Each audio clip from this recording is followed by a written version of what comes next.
अस्सलामु अलैकुम वरहमतुल्लाहि वबरकातुह। आज जब मैं वीडियो बना रहा हूँ 20 अक्टूबर 2024, कल मेरा एक जगह जाना हुआ। वहाँ जाकर मुझे पता चला कि जी एक हस्बैंड ने अपनी वाइफ को सिर्फ लड़की होने की वजह से छोड़ दिया। उसकी एक लड़की थी पहले की, फिर दूसरी जो औलाद हुई वो भी लड़की हुई। तो मुझे बहुत ज़्यादा अफसोस हुआ और हैरानी हुई कि जी लड़की तो अल्लाह की बहुत बड़ी नियामत है। और हदीस का मफहूम भी है कि जब किसी के लड़की होती है तो हमारे नबी पाक सल्लल्लाहु अलैहि वसल्लम का सलाम आता है। बड़े अफसोस की बात है कि जब मुझे ये बात पता चली कि जी सिर्फ लड़की होने की वजह से उस हस्बैंड ने अपनी वाइफ को छोड़ दिया, तो मेरा अल्लाह जानता है कि मेरा दिल बड़ा रोया। मुझे बहुत अफसोस हुआ ये जानकर कि सिर्फ लड़की होने की वजह से एक हस्बैंड ने अपनी वाइफ को छोड़ दिया। अपनी बेटी इतनी बड़ी नियामत है कि मैं आप लोगों को क्या बताऊं। अब आते हैं इस बात पे कि लड़की का होना या लड़के का होना ये किसके हाथ में है। ना तो माँ के हाथ में है, ना वालिद के हाथ में है। लड़की या लड़के का होना सिर्फ और सिर्फ अल्लाह के हाथ में है। यह अल्लाह की कुदरत है। अगर हम देखें तो अल्लाह रब्बुल आलमीन ने अपनी कुदरत से ये भी दिखाया कि हज़रत ईसा अलैहिस्सलाम को हज़रत मरियम से पैदा करके दिखाया, बिन वालिद के।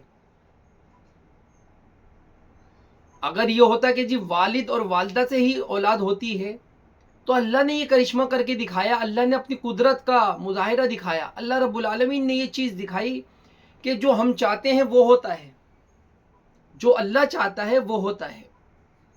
किसको लड़की देनी है, किसको लड़का देना है, और इनको दोनों ही नियामतों से अल्लाह नवाजता है। तो इंसान ये गुरूर ना करे, ये अपने दिमाग में अपने दिल में ये ख्याल ना लाए कि जी हमसे औलाद हुई है। नहीं, ये तो अल्लाह का फजल है, ये तो अल्लाह का करम है। अल्लाह जिसको चाहता है लड़की देता है, लड़का देता है। इंसान सोचता है कि हमसे हुआ, नहीं, ये तो अल्लाह के करम और फजल की बात है। उन लोगों से पूछें जिनके औलाद ही नहीं है, 20-20, 30-30 साल हो गए, औलाद ही नहीं होती। सब कुछ रिपोर्टें सही हैं, हर चीज़ सही है, लेकिन औलाद नहीं हो रही। तो मेरी अल्लाह रब्बुल आलमीन से ये भी दुआ है कि अल्लाह ताला जो बे औलाद हैं उन सबको नेक सालिहीन औलाद अता फरमाए, क्योंकि अल्लाह के ख़जाने में कोई कमी नहीं है। अल्लाह जिसको चाहता है, जब चाहता है, जैसे चाहता है औलाद अता फरमाता है। और जिनकी यहाँ लड़कियाँ ही हैं, ये बात हकीकत है कि लड़के की भी ख्वाहिश होती है, लेकिन ये तो अल्लाह के हाथ में है ना। हम ये क्यों भूल जाते हैं और हम ये कि अपनी वाइफ मतलब एक औरत पे ही क्यों इस चीज़ का इल्ज़ाम लगाते हैं। उस बेचारी की क्या गलती। अगर लड़की हुई तो उसमें उसकी क्या गलती है, या आप उसमें क्या कर सकते हैं, या हम क्या कर सकते हैं। कोई कुछ नहीं कर सकता। सिर्फ और सिर्फ ये अल्लाह के कुदरत है। अल्लाह जो चाहता है वो होता है। किसी के लड़कियां ही लड़कियां हैं, किसी के लड़के ही लड़के हैं। तो क्या इसमें कौन क्या कर सकता है। सिर्फ अल्लाह के हुक्म से हर चीज़ होती है। तो मुझे बहुत ज़्यादा अफसोस हुआ आज की वीडियो जब मैं बना रहा हूँ, तो मैं इस टाइम अपने अल्फाज नहीं अदा कर पा रहा। इतना मुझे अफसोस हुआ उस लड़की के बारे में जानकर और सुनकर कि उसके मियाँ ने उसको सिर्फ इस वजह से छोड़ दिया कि उसकी यहाँ दूसरी भी लड़की हुई और वो अपनी वाइफ को छोड़ के चला गया। बहुत अफसोस की बात है। अल्लाह ताला हर मियाँ बीवी के दिल में एक दूसरे की मोहब्बत दे, वाइफ को समझने वाला बनाए, और ना कि उस बात पे उससे नाराज़ हुआ जाए।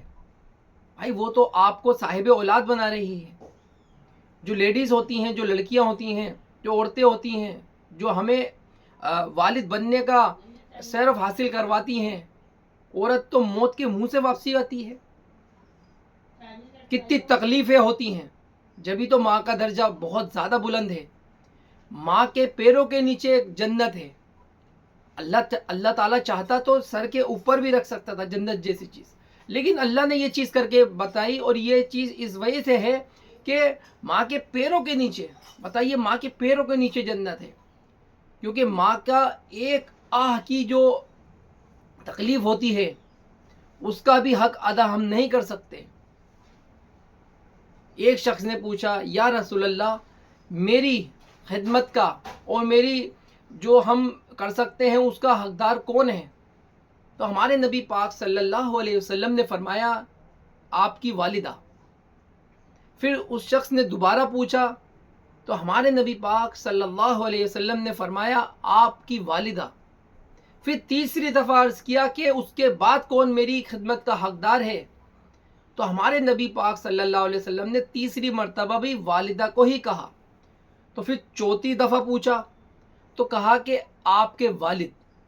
یعنی کہ ماں 75% آپ کی خدمت کی، آپ کی عزت کی حقدار ہے، اور والد 25%. یعنی کہ 3 حصے ہمارے نبی نے بتایا کہ اپنی والدہ کی عزت، آپ کو اپنی والدہ کی خدمت کرنی ہے، اور 25% اپنے والد کی. والد جو ہیں جنت کا دروازہ ہیں.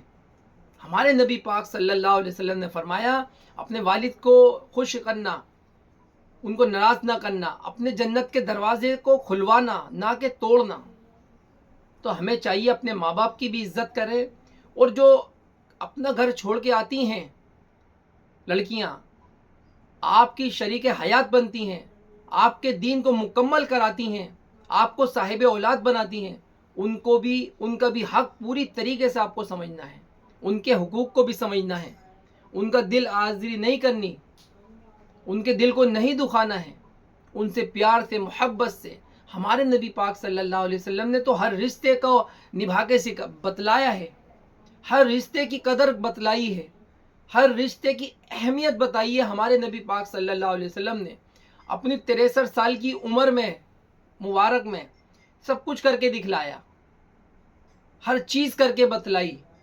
تو ہمیں چاہیے کہ ہم اپنے نبی پاک صلی اللہ علیہ وسلم کے طور طریقوں پہ چلیں، اور اپنے بچوں کو، اپنی نئی نسل کو دین اسلام کے بارے میں بتائیں، اپنے نبی کی سیرت کے بارے میں بتلائیں، اہل بیت کے بارے میں بتلائیں، اور صحابہ کرام رضی اللہ تعالیٰ اجمعین کے بارے میں بتائیں، ازواج مطہرات کے بارے میں بتلائیں. جو دین کے دائی ہیں، جو اللہ والے ہیں، جو اللہ والیاں ہیں، ان کے بارے میں بتلائیں. شیخ عبد القادر جیلانی رحمۃ اللہ علیہ کے بارے میں بتلائیں، جو پیران پیر ہیں، اللہ کے ولی ہیں. عورتوں میں جو اعلیٰ درجے کی عورتیں گزری ہیں، ان میں سے حضرت رابعہ بصری رحمۃ اللہ علیہ کا واقعہ بتلائیں. اپنی لڑکیوں کو پردے کا حکم فرمائیں، ایک دوسرے کا ادب، احترام، عزت کرنا سکھلائیں، دوسرے کے لیے دل میں صلہ رحمی، ہمدردی کا جذبہ سکھلائیں. تو ہم جب یہ چیزیں اپنی نسلوں کو، اپنی اولادوں کو، لڑکی ہو چاہے لڑکا، اس کو دین اسلام سکھائیں گے تو یہ ایسے واقعے بالکل پیش نہیں آئیں گے. لڑکے کو معلوم ہوگا لڑکی کے حقوق، لڑکی کو معلوم ہوں گے لڑکے کے حقوق. دین اسلام کے حساب سے اگر ہم چلیں گے، اپنی اولادوں کو، اپنی نئی نسلوں کو ہر چیز بتلاتے ہوئے ہم چلیں گے، تو ایسی نوبت کبھی بھی نہیں آئے گی. تو میری دعا ہے اللہ رب العالمین سے، اللہ تعالیٰ شوہروں کو بھی اپنی وائف کے لیے ایک اچھا جذبہ رکھنا چاہیے، نہ کہ ان کی اولاد لڑکی ہوتی ہے تو ان کو چھوڑ دیں یا ان کے ساتھ بدتمیزی کریں. یہ تو اللہ کا حکم ہے. اللہ تعالیٰ ہم سب کو کہنے سننے سے زیادہ عمل کی توفیق عطا فرمائے، اپنے نبی کی سیرت پہ چلنے والا بنائے. کمنٹ باکس میں آپ کو بتانا ہے کہ آج کی ویڈیو آپ کو کیسی لگی، اور اسے زیادہ سے زیادہ ثواب کی نیت سے شیئر کریں. السلام علیکم ورحمۃ اللہ وبرکاتہ.